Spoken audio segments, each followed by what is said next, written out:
Even Mauna, Mona Soludo boy. I never made them on a Nesia. When they know Managa, oh, Miss a boy step, I don't have a trouser. Monaco, miss. Oh, you miss, Bacana. I got 1 year. Now I got 2nd year. Oh, you're down against the other. Because I lose out about feeding natural. I will be fine. I hear you, Pico.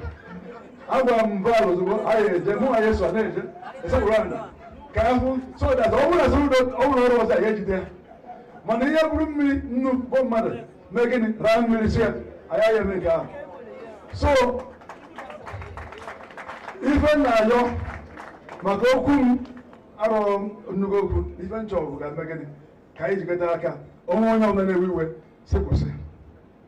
Victor, yeah, yeah, oh, more chairman, Nabaya. No, that you must obey, yeah. Yeah, if you're my senator, yeah, but over what is your don't know. Yeah.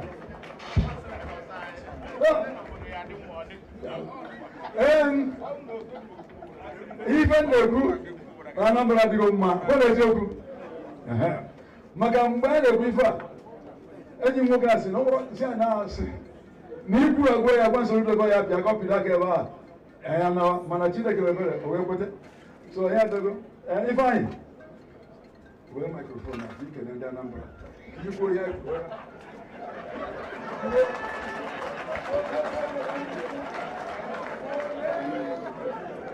Thank you, Mr. Chairman. Your Excellency, the Executive Governor of Anambra State, and our First Lady, members of the High Table, all distinguished ladies and gentlemen, because can stand down the existing protocol.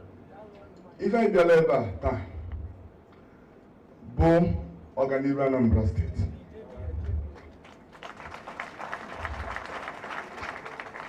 If I will one governor, one Anambra State, Ofumunne. Our leaders are ill. Some of them based on speculations. Some of them they na akusu. Ofoto na cho kala komo na governor. Sigoro na chief governor. Mananya makaisi aba, sai yi mananya na kwa ofuma. The truth about it is not about ambition, but I'm sorry for ofuma. I said it in Channels TV last week. I said it in BBC Igbo last week, and I'm saying it again. Soludo no more ofuma. And I got for them. We support to everyone. Oh, I don't know for time. Ask for them now. I think we Excellency, I have a video. Government name of Mafuma on the Mafuma.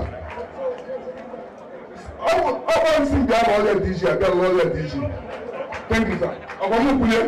I want to see the every monkey. I want to see the God.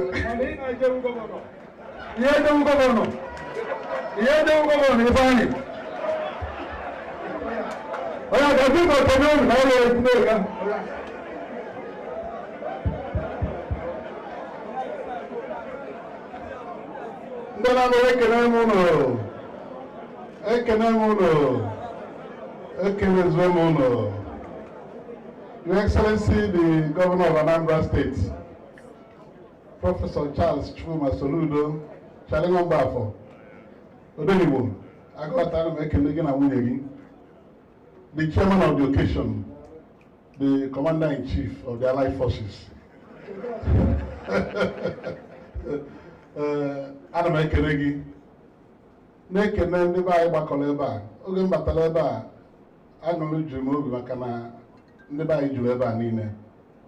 Esigo meba ga pro ugboro na abo bịakwa n'ali anya mana ndị ba izuru ezu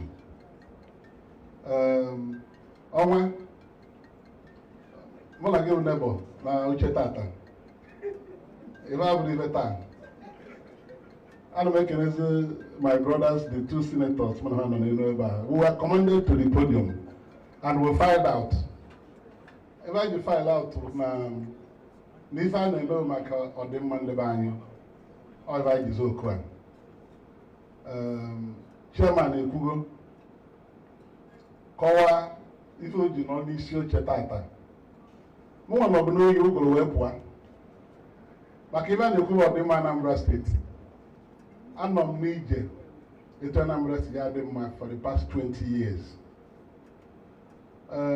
Nke ị na-ekwu na Prọfesọ Chukwuma C na-alụ ọrụ ọfụma ebu m ụzọ nwa na ọ ya alụ ọfụma maka eso m gba mbọ ka ọ bụrụ gọvanọ ọlasị ekwuru m ebe niile mana TV mana kampen na ọ ga-alụ ọrụ ọfụma.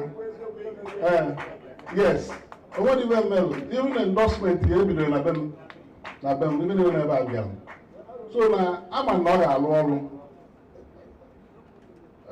Ife anyị na-ekwu okwu ya bụ ka onye ọbụla onwe onye iwe na-ewe ya hapụ ọkụrụ ikwu ọbụla otu mmadụ ya esi bịa sị ka obodo ihe dị njọ.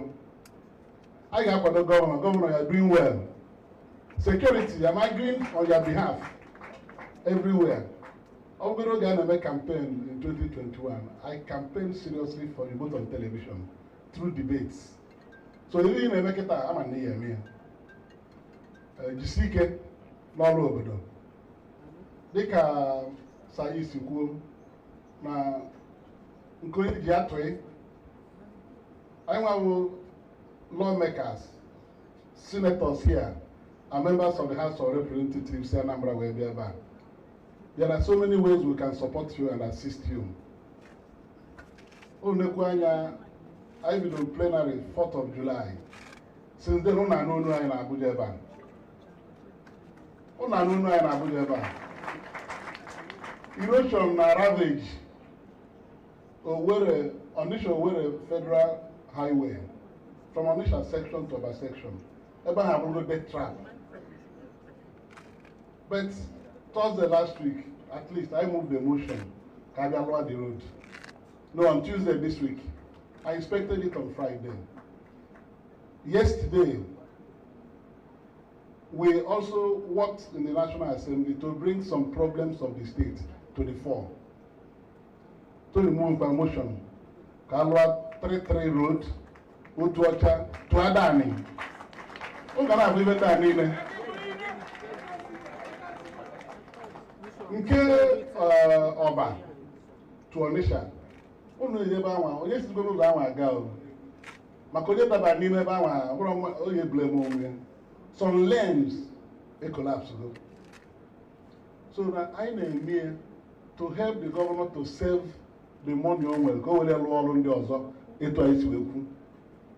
so we are collaborating already. If I na chọwa ọdị mma ndebe anyị, onwere onye na-ebi na-eso okwu. Mụ na onye Soludo high. Adị m chase nwunye gọvanọ. And the governor dey chase nwunye m. Also ụzọ ebe na-aba ka onye mmadụ kpa akara nke ibi ọfịọ. So na onwere ibe na-eso okwu. Ibe anyị na-ekwu bụ otu a Sai kọwara anyị ọfụma anyị wee bịa anyị anọrọgo chimchim maka atụ m ya chairman anyị abụghị okirikiri ile ọbụla a na-eme uche anyị dị ya nke ị na-agwa ife anyị gị na ga-akpa nke ahụ ọfụma mụ nwa adịghị azọ gọvanọ onweghị m na-akpa dị m azọ gọvanọ so awụ m onye central Tony, you might as well make an one day you can just hand it over. So two of us are not the problem.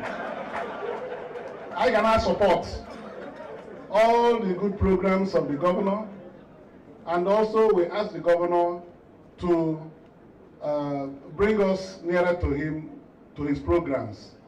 I look all other favor make him. Ohamadike Ndi Igbo. So you have strong people, and we are going to bring our strength to support our dear state in all directions.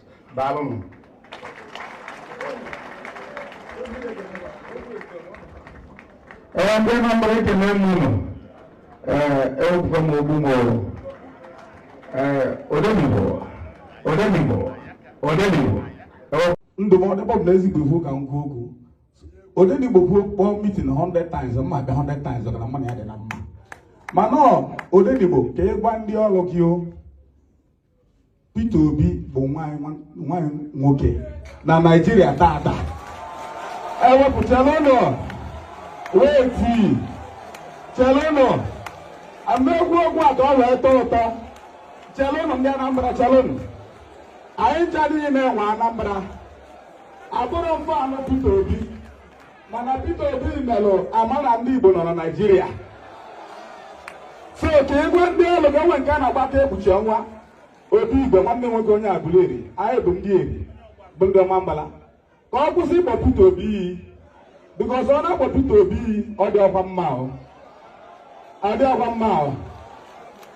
nke ahụ gbara onwe echebe Obi Igwe ọ nwanne nwoke ka ọ bụ adịm ekwu ebuka na Peter Obi nye tiketi azọbago m gọvanọ zọba sineti abụrụ m onye otu Peter Obi mana ọ ka Peter Obi ka aji mana ndị Igbo ka nọ na jọrọ ọ bụ asị so ka egwu agha anyị adịrị against you mana Baịbụl na-akpọ Peter Obi oyi mbọsị elekshọn anyị na-akpọtụ ọbịa n'anya ndị be anyị kene m ụlọ